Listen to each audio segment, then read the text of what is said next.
Where do they go from here? I know what you want to know. Can the Chiefs roll this victory over the 49ers into the rest of the season, use it as a formula, use it as a foundation to whoop up on everybody else? We're going to get into that, where they go from here, guys they'll get back, and how they make the most out of this win today on Locked On Chiefs. From the land of the free and the home of the Chiefs, this is the Locked On Chiefs podcast. Welcome back, everybody. It is another Victory Tuesday. We're happy about that. We know you're happy about the Niners win, but it's about what they do next and how they use it. That's going to make the key difference. We're going to get into a lot of small details, look at who played where and when, and what the battles become, particularly at running back, and maybe some of the guys they're going to get back. I'm Ryan Tracy, the founder of Rogue Analytics and Performance Consulting, as well as NFL33.com, RGRFootball.com, RogueAPC.com. Now, we're part of the Locked On Podcast Network, your team every day for free. Thanks for making us your first listen. Make sure you check out another Locked On show for your next one, maybe the draft show. Always the draft show. Gee, I wonder why. Thank you for listening. We really do appreciate it. I'm Chris Clark, and there is a lot to talk about. Even though this is bye week, I actually really like this time of year. And I like the bye coming this early because I do think it gives them an opportunity to really reassess the roster, which is maybe something that they're going to do this week, considering the trade deadline is November 1st. Yeah, it's coming down. There's a lot of ifs, ands, and maybes. And I think what's really interesting about what this Niners game did would show you what you can do, what your possible outcomes can be with all the receivers putting out, with the defensive front attacking Garoppolo in certain ways, maybe not in others. Maybe that gives you a lean one direction or the other. Like, what do you want to try to do by the trade deadline? Does it include a free agent? Does it actually include a trade? There's going to be a lot about that. We'll talk later in the show about where this goes from there. But right now, I think when we take a look back a little bit farther removed from this ball game, it really comes clear to me that they're doing a couple of really important things right now. One, they're sorting out who can actually produce or how they have to get them to produce in the running game. I thought that starting Pacheco was kind of I won't call it a gimmick, but it was definitely a strategic tool, more so than hey, he's the better player, we got to put him in. But in the aftermath, how do you feel about what they should be going forward between CEH and Pacheco? You know, I look at what happened in the game, and I think that part of the reason that Pacheco was in there at different times, CEH was in there at different times, was Pacheco did some great things on returns. And, you know, specifically that 49-yard return, I think that, you know, that sets up a situation where he's going to get a couple of plays off. They're going to let him get his breath. And you put CEH in there and he goes and scores a touchdown. So, you know, it is what it is. I still think that they're going to be in good shape regardless in the next couple of weeks. And I think that when you start looking at what they're going to do with CEH, I think we talked about this, I believe, on Locked On last night, that they probably just need to ride the hot hand. Or did we talk about that on RGR? I'm not sure. One or the other, but either way, I agree with you. Yeah. It is who's getting the production just because they happen to be ready to go at that moment. And maybe that changes. Maybe it goes back and forth. Not only did Pacheco get more touches in the run game, he actually played more snaps overall as well. 17 total for Clyde, 19 for Pacheco. And then McKinnon added the most. I know we're not talking about him a whole lot, but he got 28 snaps on the night. So I think that gives you an idea. Maybe that was the game flow and the fact that they passed as much as they did. But we always leave McKinnon out because he's not the bell cow. You can't see him carrying the ball, 8-10 times on a drive or something like that when you just want to grind it out. So do we forget him too much in this scenario? I think it's really interesting because I'm sitting here looking at the same stats you are. Pacheco had 19 snaps. 7 of them were pass. 8 of Clyde's were pass. 20 of pass were McKinnon's. But the thing that's key there to be is he had 6 pass blocking snaps on top of the 20 routes that he ran. So I think that really says something that he is going to be their guy. Clyde only had 1 pass blocking snap. So if it's going to be a situation where you're asking the running back to do something, it's going to be McKinnon. Well, and I think that clues us into what was effective. Nick Bosa came out and said today that he felt the Chiefs had a really good plan for him. And it was the variety of some cuts. I think Wiley actually did a decent job with the cuts this week. with the double teams, having some chips and having some tight ends as well. Like the variety of it, always attacking him in some way. McKinnon had a lot to do with that. And I think maybe that's going to be the formula going forward. No, I agree. I do think it's going to be the formula going forward. And I think that that's really the way that they should go. McKinnon is one of those guys that can block so much better than you would expect him to be able to do with his size. And he is not afraid to lay the lumber. One thing that surprised me on 35 pass block attempts for both tackles, who do you think performed better yesterday? Just gut feeling. I thought Brown, but I'm not 100% sure on that. Well, that's the interesting part is Brown gave up 2 pressures. They were both hurries, no contacts, no hits, no sacks. Wiley was credited with 0 according to PFF.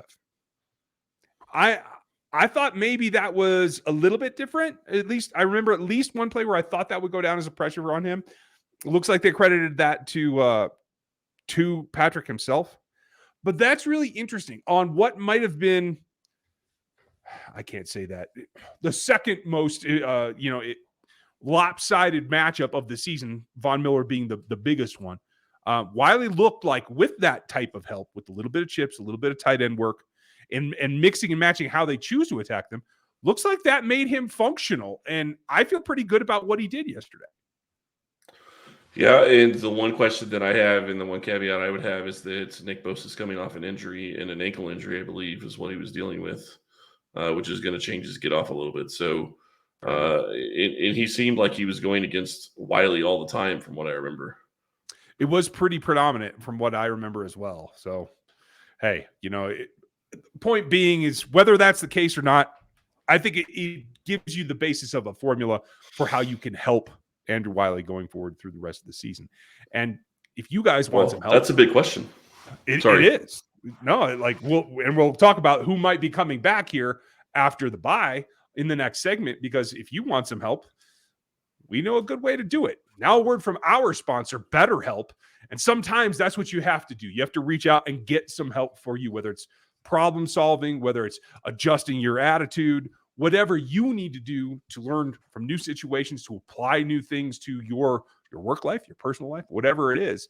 I find that really helpful, and I think a lot of people do. It's something worth exploring no matter what you're trying to look for. So whether you're trying to get a new therapist, BetterHelp has a great option. You can do it online. It's convenient, accessible, and affordable, and it's entirely online. You get matched with a therapist after filling out a brief survey, and you can switch therapists at any time. It makes it super simple. It can help you be less stressed. It can help you be more confident. It can make you a little bit more understanding in what's coming at you, Andrew Wiley. I kind of like that as well. So if you're thinking about it, make sure that you check out BetterHelp. When you want to be a better problem solver, therapy can get you there. And BetterHelp.com/lockedon can be the place that helps you. Today, you can get 10% off of your first month at BetterHelp, HELP.com/lockedon. And I want to tell you about our sponsors, and we are brought to you today by LinkedIn. These days, every new potential hire can feel like a high-stakes wager for your small business. You want to be 100% certain that you have access to the best qualified candidates available. That's why you have to check out LinkedIn Jobs. LinkedIn Jobs helps you find the right people for your team faster and for free. Go add a job at LinkedIn Jobs. This is going to be a very hectic time of year trying to hire people. Getting next to the holiday season, you need to check these people out. You need to check out LinkedIn Jobs, then add your job and purple hiring frame to your LinkedIn profile to spread the word that you're hiring. Simple tools like screening questions make it easy to focus on candidates with just the right skills and experience so you can quickly prioritize who you'd like to interview and hire.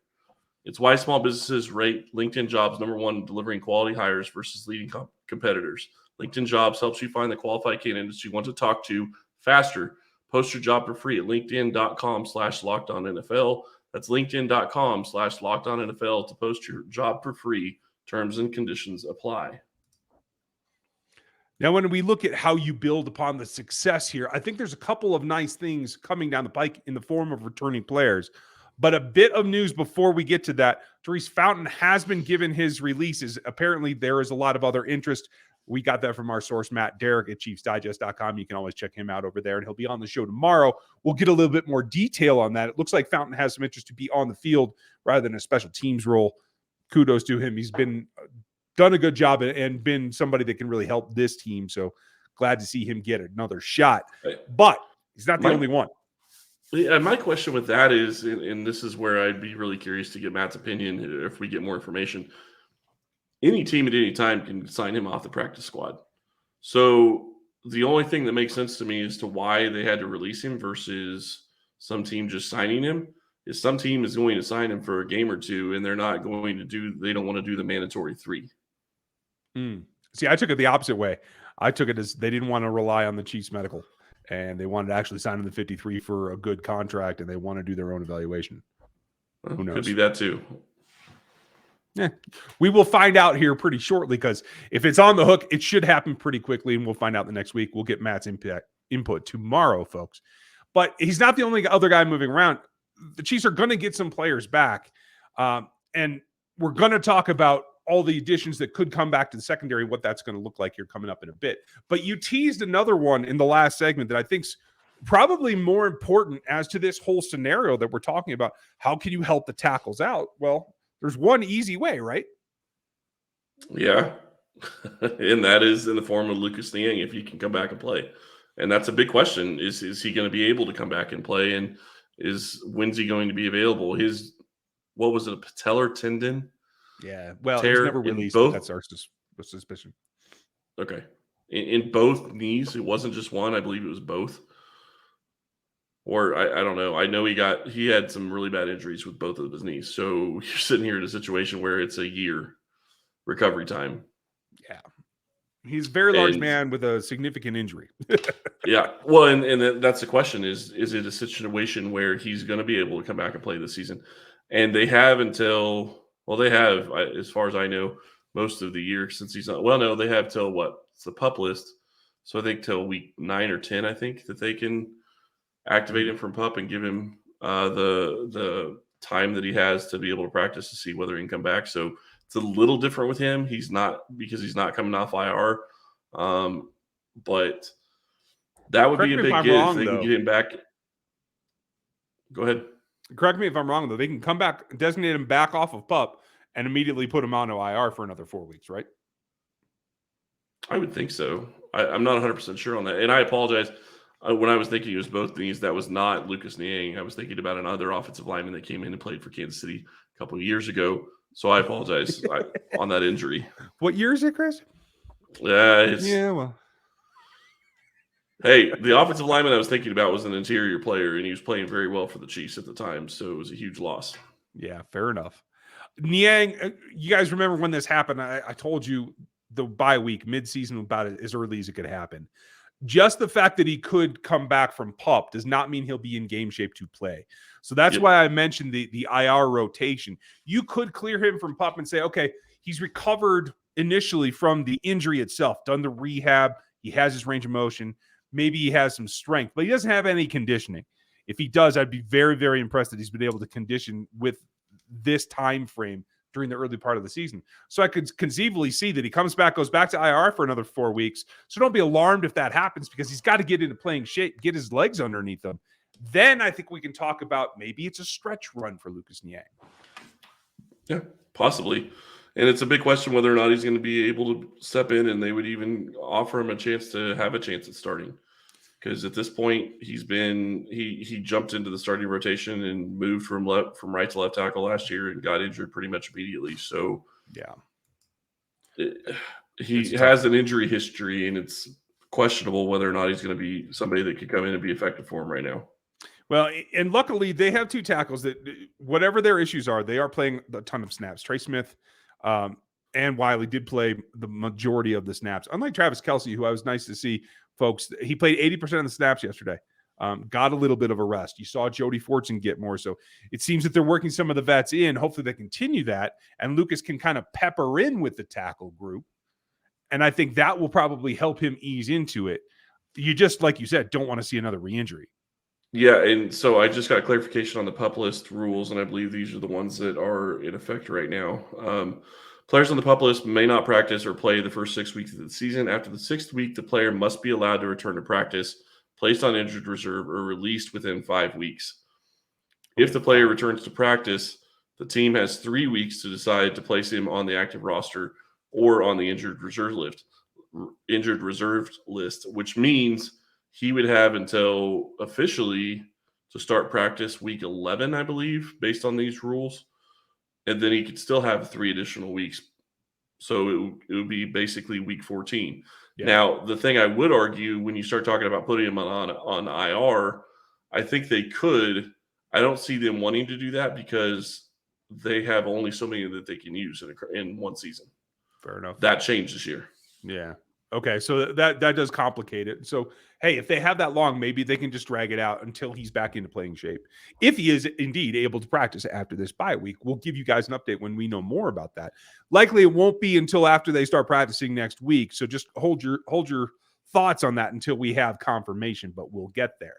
That's not the only addition that's coming back for this team in the next couple of weeks. And I want to build on what we saw yesterday, particularly on the defensive side of the ball, and they're going to get a couple of guys back. But we got to tell you about our friends at PrizePicks first, because they're making this game really interesting. Daily fantasy sports is kind of taking a turn thanks to PrizePicks. And right now, I'm looking at Thursday night's ball game. It is going to be Lamar Jackson against Tom Brady, and they have the line at 280 yards for Tom Brady. It's real simple. At PrizePicks, all you got to do is take less or more. Do you think he breaks that or falls short? Very simple. I'm going to take the fall short side of this week with Tom Brady. I don't know about you guys, but if you want to do that, easy to play. Just pick 2 or 3 players and choose whether they go over or fall below the line that is set. Very simple. You can win up to 10 times the money that you put in on your entry. There's no competing with other people. It's not me against Chris. It's me against what Tom actually does or doesn't do. PrizePicks offers all the sports. I mean, even things that I really don't even understand how you bet on esports, but that's just me. But you can do it if you want to. Entries are made in 60 seconds or less, and it's easy, safe, and quick withdrawals. It's in 30 states plus Canada, and that makes life a little bit simpler too. And it's simple for you to go do it. All you got to do is grab the PrizePicks app from any app store or go to prizepicks.com to play their daily fantasy sports. You just got to sign up, and when you do, on your deposit, you get 100% bonus. So if you put in $50, you get 50 back. If you put in 100, you get the same thing. That's with our code Locked On. You have to use that code. So if you deposit 100, Locked On's going to get you another 100 from PrizePicks. That's all you got to remember. The code is Locked On. Sign up at prizepicks.com on any app and have fun to play daily fantasy sports. Now, I'm intrigued because I thought we talked about it a little bit post-game, the impact that Willie Gay made coming back. That was great to see. If you can get anywhere close to that kind of impact in what's been a very good rookie class at the cornerback spot, with Trent McDuffie being on the field, if you can get that kind of bump, I think you have to feel good about your 4 deep right now, right? Yeah, I would think so. And that doesn't even take into account the other guy that could possibly be coming back, but yes. Right, I'm getting to that. I know you're going there. I know you're going there. This is a team that had to put Chris Lamons on the field yesterday. I don't know why, but they did it. I don't get it. I would have put Boodle out there. I think Boodle got a couple of snaps too, didn't he? 10 actually, more so than I thought. But well, yeah, part of that's just him being out there for last part of the game.